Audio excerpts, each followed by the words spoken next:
welcome everyone to this week's Insignio Speaker Series. I'm happy to be joined today by Kelly Burton from Barings Global Senior Secured Bond Fund. Kelly, thank you for joining us today. You're welcome. I'm happy to be here. Excellent. So Kelly, you're a fixed income manager, which is great to have you here during moments like this or like the start of the year. We all know it's been a difficult one for fixed income investors. And within the fixed income space, you're in a very niche part of the market. So you're dealing with high yield companies, but you're only investing in their senior secured bonds, right? So tell us a little bit about your universe or your opportunity set. Okay, sure. So in the secured universe, it's a little over 500 billion of the 1.66 trillion dollar global high yield market size. So it's pretty substantial, and it really grew pretty significantly through the pandemic era.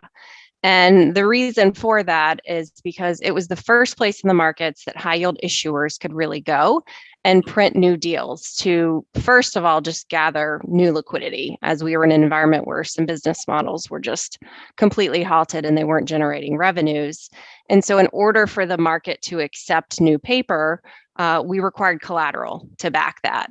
And so that was where the growth really came from. The overall genesis of the secured bond universe, though, was really born out of the global financial crisis, because again, it was a new creative way for issuers that were previously in the loan market, which was then shut to them, to tap into the bond market, but again, offer security. Yeah. What's the relative difference in the size of the market, let's say pre-pandemic versus post-pandemic? So I think it grew a couple hundred billion or so in size. Okay, and so a lot of issuers really came our way. If you think of industries such as leisure, travel, gaming, retail, those those that were desperately in search of liquidity, shoring up their balance sheets, those were the first to arrive. I recall there were several leisure companies that sort of were backing with hotels, specific hotels, airline companies with specific fleets of airlines. Yep. The rental car companies, I think at one point even backed up with actual vehicles, right? Is that right? Yeah. And which one backed vehicles? The rental car company. Oh, rental car company. Yeah. Hertz actually went through a Chapter 11 process through that period of time. They were more involved in the loan market coming out of that outset. But on the airline side, we really saw some interesting deals. The one that we kind of call the scarlet letter of this pandemic era issuance was through American Airlines. They actually printed a deal, I think it was June of 2020.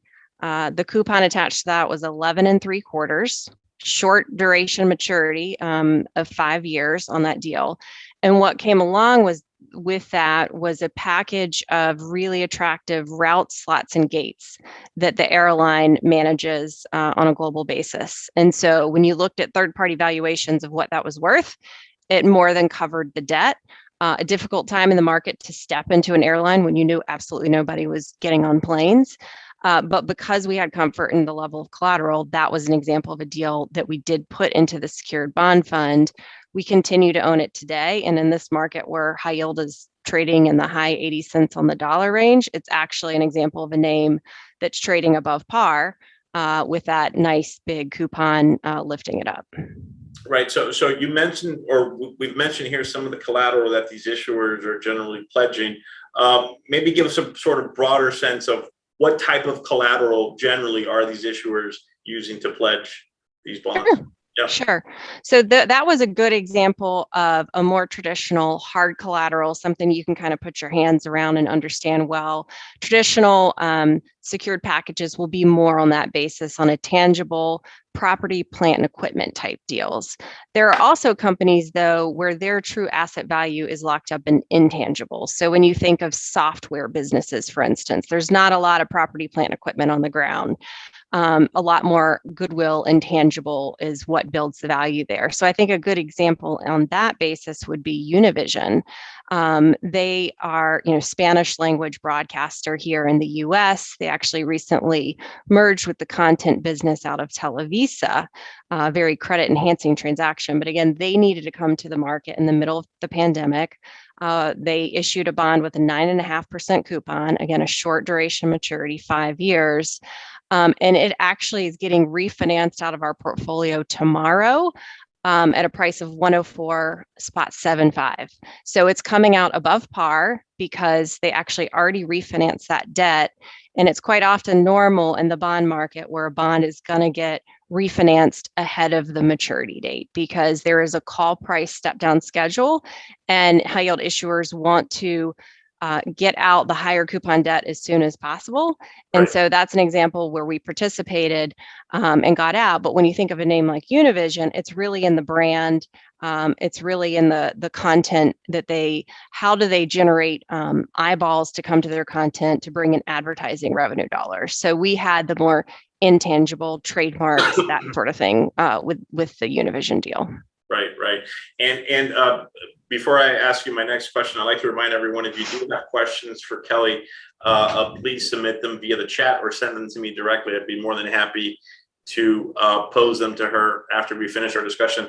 How does this sort of compare with the leveraged loan market, which is one that perhaps our investment professionals are more, let's say, familiar with, other than the liquidity, right?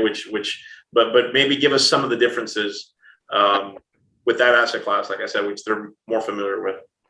So from its nature, the leverage loan market is different from the construct of the interest rate, right? So that's a floating rate product as opposed to our asset class here in bonds, which is fixed income. And as you mentioned, we've been hit pretty hard throughout all fixed income, as treasuries have moved so hard and fast on us this year. Whereas the loan asset class has actually been a net beneficiary of inflows coming in because of that simple interest rate trajectory.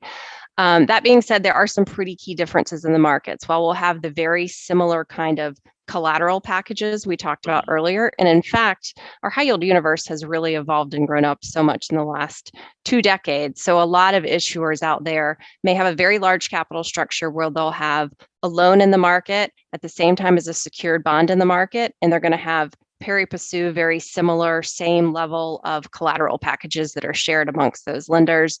They may have unsecured bonds. They may actually tap multi-regional aspects of the asset class. So you may have loans, secured and unsecured bonds in the European market, in the US market, all at the same time.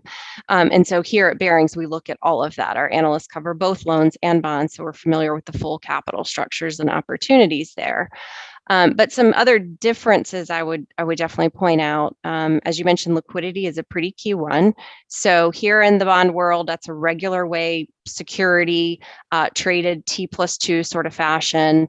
In leveraged loans, those are typically much longer settlement periods. Sometimes you'll see a loan take multiple months to actually settle. New deal processes can be quite long. It's a lot more judicious and speedy with regard to executing new deals and secondary trades here in the bond world. From the construct of the asset classes too, the bond market has really become much more higher in quality.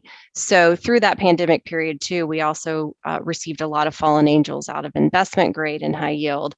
So the broader global high yield asset class is now, the majority is double B rated, whereas in loan land and high yield, it's still primarily single B rated.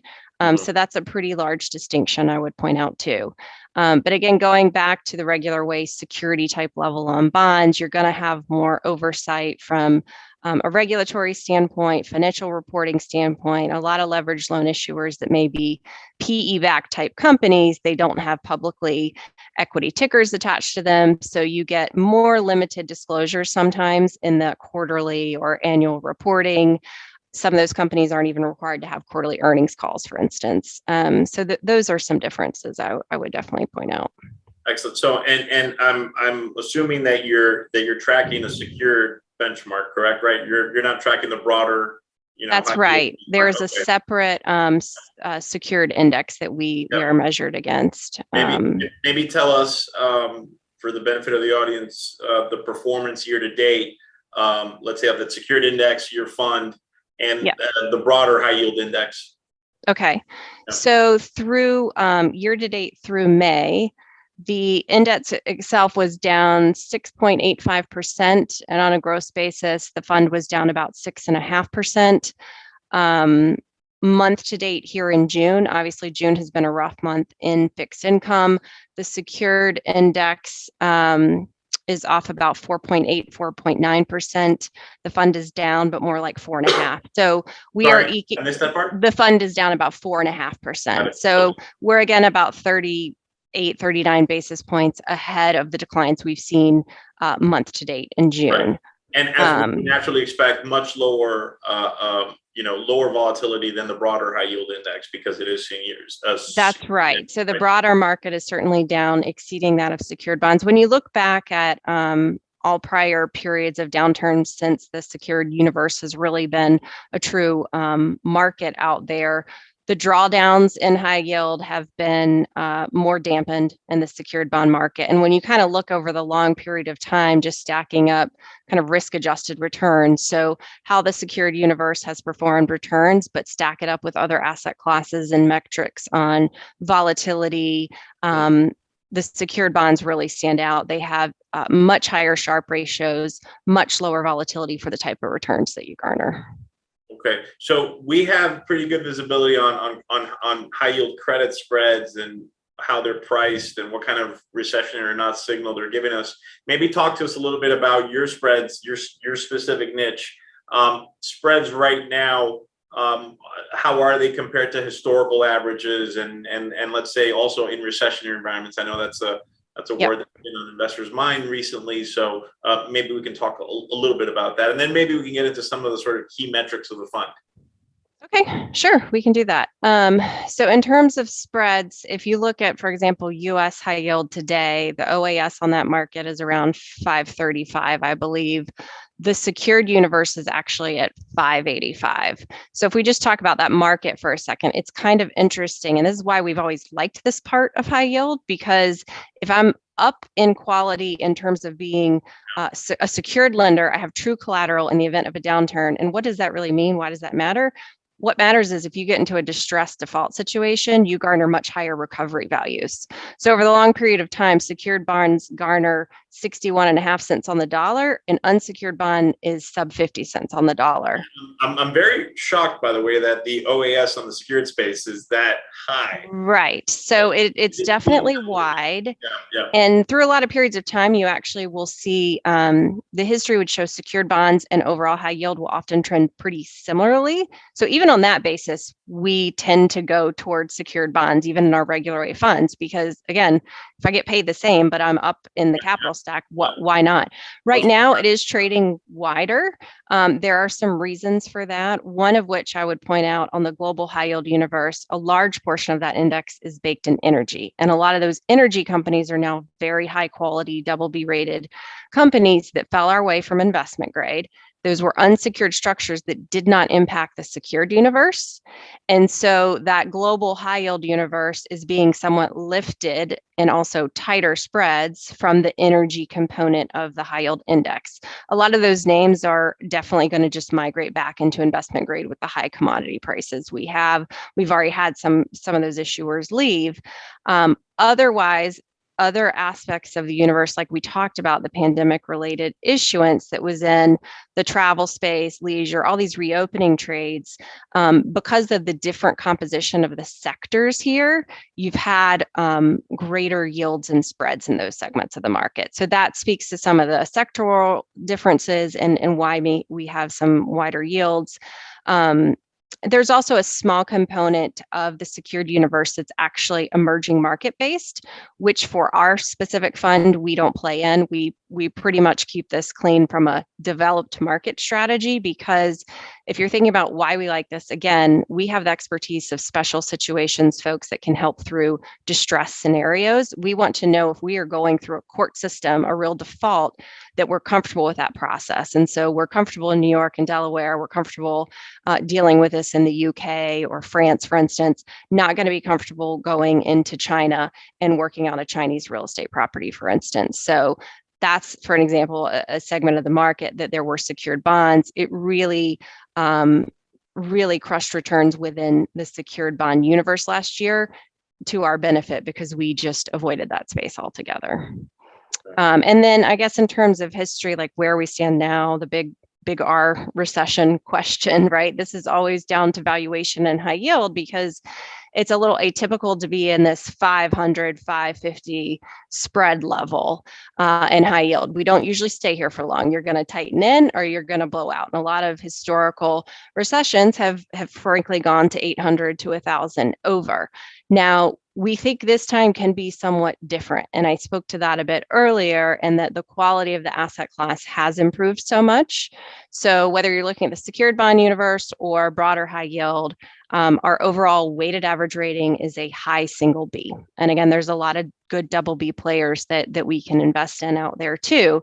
And so some strategists are even saying in a more trough scenario, maybe spreads go to 600, 650. And again, that's less than what we've seen in some prior recession periods. But again, we're a different market than we've been in prior periods too. I think the other thing that we sort of have on our side and see as an opportunity is we have a lot lower absolute dollar prices in the market. So since the history of this secured bond fund, and when it really grew up. So you go back, we've been through the sovereign debt crisis, the commodity crisis, and then of course, COVID-19. And so when you look at periods of time where the market started entering more, if we talk about yields for a minute, 8% plus type yields, the dollar prices in the more recent two periods of down periods were in the low 90s. And again, we're now in the high 80s. And a lot of that has to do with less concerns from true credit fundamental weakening, as much as, again, we've had higher quality issuers that came to market. They benefited from printing lower coupon paper when the market was really hot, longer duration securities. And so those are the ones that have been hit the hardest as rates have moved against us.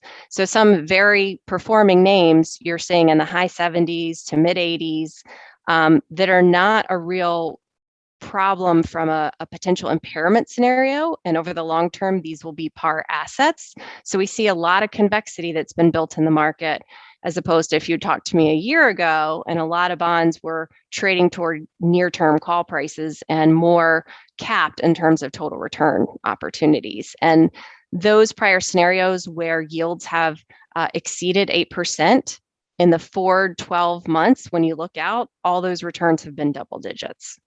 So again, history doesn't always necessarily mean what's the forward look in this scenario. But we do think it's pretty compelling. In the fund today, we are sitting at a yield to worst now of 8.8%, and our fund has a spread of 629. So we have some excess yield and spread in the portfolio versus that secured bond index. And we think it's compelling when you really consider how performing the overall credits are. When I piece apart the portfolio and really look at true distress type prices, so trading less than 70 cents on the dollar, that's less than 2% of the overall portfolio we manage. Okay. And final question before we move on to questions from the audience. What's the modified duration of the strategy right now? And are you in a position right now, like, are you still, I would say still, I'm assuming that you've been shortening duration for the last couple of months. Are you still doing that, or are you going long duration now? How are you sort of seeing the Fed hiking cycle vis-a-vis with the global economy? So maybe we can talk a little bit about your sort of broad macro top-down views as well. Good question. So the fund today is at about 3 3/4 years. And the index, the secured index, is at 3.9. So either way you look at it, we're inside of 4 years. We're pretty short duration, and that is a shorter duration piece of the broader market. If you look at the broader market, it's probably more 4.5 plus years. So it's another reason why we like it. It is less vulnerable to the rates picture, although we frankly came into 2022 prepared for rates to move higher. So through last year, we were really focused on shortening duration. Again, we are modestly short of the overall index levels. Where rates have honestly kind of blown out to now here recently in the last week, we've certainly had a rally in the rates market. But as it got toward 3.5% on the 10-year, I think it's probably a point in time where we'd be comfortable being fairly neutral from a duration standpoint. Less obvious on a rates call from here, given how much the market has really priced in Fed hikes over the next 12 months. And so right now, where we think we're really going to get our alpha generation over the next year or two, it's going to come down to credit selection. And that's really what we do best here, is picking the portfolios apart piece by piece, especially in this volatile market environment. Twice weekly, we are having credit review meetings outside of our normal daily investment committee process to go through any of these more stressy credits I mentioned earlier, talk about what names we think are more vulnerable in this high inflation environment, what we want to sell versus what we want to double down on and gain more conviction in, because these really are the periods of opportunities for us to make interesting swaps.